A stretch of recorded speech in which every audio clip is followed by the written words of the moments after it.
Your heart is pounding. Your palms are wet. Your chest feels tight. You just read an email from your boss. That's all it took. One line of text, and your body just prepared itself to fight a predator. This doesn't make sense. There's no danger in the room. There's no growl, no claws, no teeth. Just a screen and a sentence you didn't like. But the real answer to why your body reacted this way is way stranger than that. Your brain doesn't know what year it is. It has no calendar, no sense of modern life. As far as your nervous system is concerned, you could still be standing on a savanna 100,000 years ago, and that email is a lion in the grass. In the 1920s, a physiologist named Walter Cannon studied what happens inside an animal's body the instant it senses danger. He watched blood redirect itself away from digestion and toward the muscles. He watched pupils widen. He watched the heart accelerate before the animal had even decided to run. Cannon gave this cascade a name that's still used today: fight or flight. He wasn't describing an emotion. He was describing a survival machine. Adrenaline floods the bloodstream. Cortisol rises. Blood sugar spikes so your muscles have instant fuel. Your senses sharpen. Time seems to slow down. For a few seconds, you are the most alert version of yourself that has ever existed. And for almost all of human history, that response saved lives. Imagine your ancestor crouched at the edge of a clearing, watching the grass move where there shouldn't be wind. A predator that hesitates is a predator that dies hungry. A human who hesitates is a human who dies. So evolution built a shortcut. Skip the thinking. Skip the analysis. Feel the fear first. Understand it later. That shortcut worked for 2 million years. It kept the species alive long enough to become you. But something changed. Something recent. Something your body has not caught up to. For most of human existence, danger was physical, immediate, and brief. A predator appeared. You responded, and within minutes it was over. You ran or you fought, or the threat left. Either way, your body returned to baseline almost as fast as it left it. The stress had a beginning, a middle, and an end. Today, the threats never end. An endocrinologist named Selye spent decades studying what happens when a stress response doesn't get to finish. In the 1930s and 40s, he exposed lab animals to constant low-level stressors, and he noticed something disturbing. Their bodies never fully relaxed. Their adrenal glands stayed enlarged. Their organs showed signs of wear that looked almost like aging, sped up. He called this pattern general adaptation syndrome, and it described a body stuck in the on position. You're stuck in the on position right now, and you probably don't even notice it anymore. Think about your average day. A notification buzzes. A deadline looms. A comment online stings more than it should. None of these will kill you. None of these require running or fighting. But your ancient alarm system doesn't know the difference between a lion and a Slack message.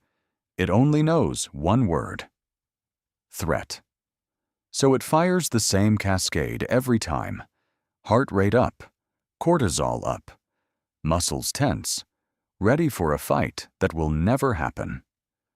What if the exhaustion you feel by the end of the day isn't really about how much you did? What if it's about how many times your body prepared for a battle that never arrived? A neuroscientist named Bruce McEwen gave this slow accumulation a name too: allostatic load. It's the wear and tear that builds up in your body when your stress system activates again and again without ever getting the release it was designed for. Your ancestors' stress ended when the danger left.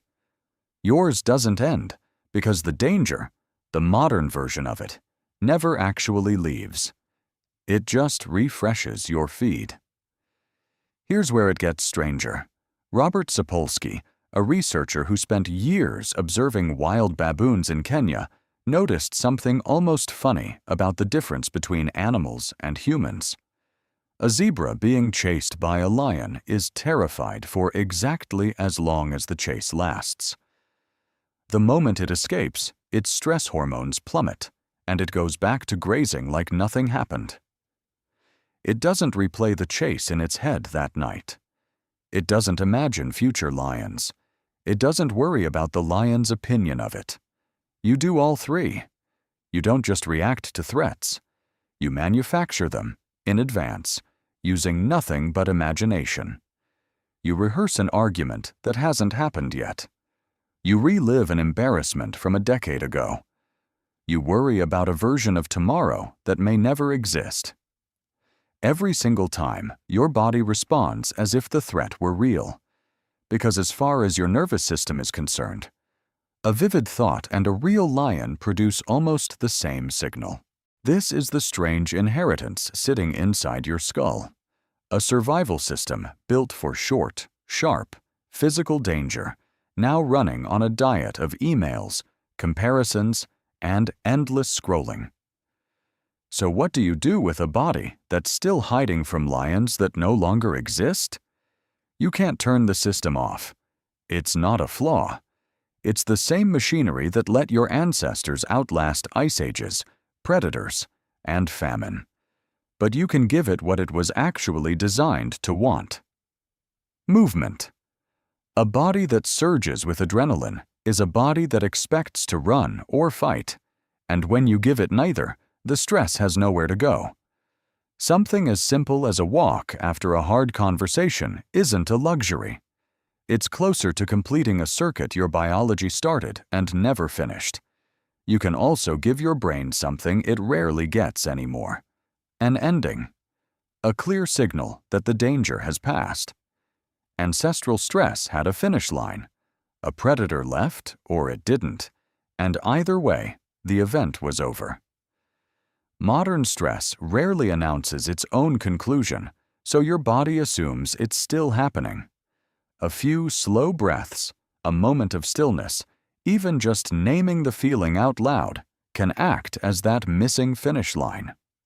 None of this will stop your heart from racing the next time a difficult email lands in your inbox.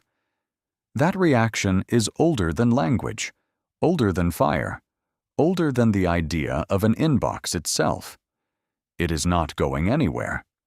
But maybe the next time it happens, you'll recognize it for what it actually is. Your heart is pounding. Your palms are wet. Your chest feels tight. And somewhere in the oldest part of your brain, 100,000 years are still watching the grass for lions that are no longer there, because every question creates another story. Subscribe, and I'll see you in the next story.